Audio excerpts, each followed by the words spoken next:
విక్రమ్ టీవీకి సబ్స్క్రైబ్ చేయండి. Subscribe to Vikram TV. Subscribe to Vikram TV. Subscribe to Vikram TV. Subscribe to Vikram TV. Please like, share and subscribe to Vikram TV. ఇంకొక magic మాకోసం. Magic కాదు కానీ ఈ popup బుక్స్తోని మనం కథలు చెప్పచ్చు. Popup books okay. అది దీనికి సంబంధించి పాజిటివ్గా ఆలోచించేవాడు, నెగిటివ్గా ఆలోచించేవాడు ఇద్దరు ఉన్నారు. వాళ్ళు అడవిలో వెళుతున్నారు.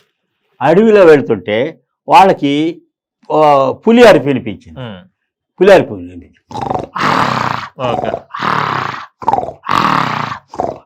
అని వెంటనే వాడు భయపడిపోయాడు. వాళ్ళలో ఒకడు అమ్మా పులి వస్తుంది చంపి తినేస్తుంది మన నన్ను. ఏం భయపడద్దు, కంగారు పడుతుంది, ఎక్కడో పులి అక్కడి నుంచో వినిపిస్తుంది, ఏం పర్లేదు అన్నాడు. మళ్ళీ ఆయన పడింది అంటే అమ్మో నా పులి వచ్చిందంటే మనం చంపి తినేస్తుంది అన్నాడు. ఏం పర్లేదు నువ్వు భయపడక అని వీడు వంగి కాళ్ళ షూస్ లేసులు టైట్ చేసుకుంటున్నాడు. ఏంటి పులి వస్తే నువ్వు పరిగెత్తాలనే టైట్ చేసుకుంటున్నావా అన్నాడు. అవును మరి అన్నాడు. అంటే అంత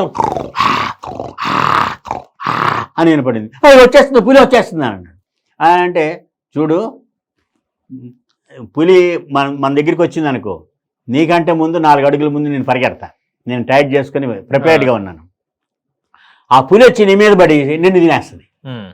తినేస్తే పులి లక్షణం ఏంటంటే ఆహారం ఒకసారి తీసుకున్న తర్వాత 4-5 గంటల దాకా ఇంకా ఆహారాన్ని ముట్టుకోదు. అందుకని నిన్ను తినేసేటప్పటికి నేను పరిగెత్తుకొని దూరంగా వెళ్ళిపోతాను, నేను సేవ్ అయిపోతా. అంచేత ఎప్పుడు పాజిటివ్గా ఆలోచించాలి, ఏం చేయాలనేది అంటే దానికి సొల్యూషన్ ఆలోచించాలి అని చెప్పాడు. అని పులి వచ్చేసింది, వీడి మీద పడి తినేసింది, వాడు పారిపోయాడు, సేవ్ అయిపోయాడు. ఇది కదా దీన్ని పాపప్ బుక్ అంటారు. దీంట్లో రకరకాల జంతువులు పక్షులు ఉంటాయండి.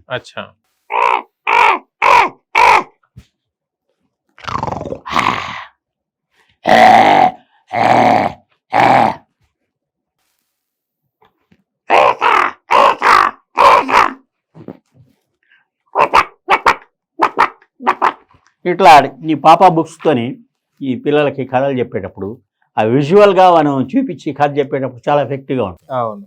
ఇప్పుడు మన గ్రీటింగ్స్ కూడా అమ్ముతూ ఉంటారు మార్కెట్. ఇలా ఓపెన్ చేయగానే ఫ్లవర్ బొకే ఇలాంటివి అలా పైకి వస్తాయి. ఇలాంటివి నేను మా అమ్మాయి దగ్గర నుంచి ఆస్ట్రేలియా నుంచి కొన్ని తెప్పించాను. ఇది స్టోరీ టెల్లింగ్ సెషన్స్లో నేను వాడుతాను, యూజ్ అవుతుంటాయి. ఓకే.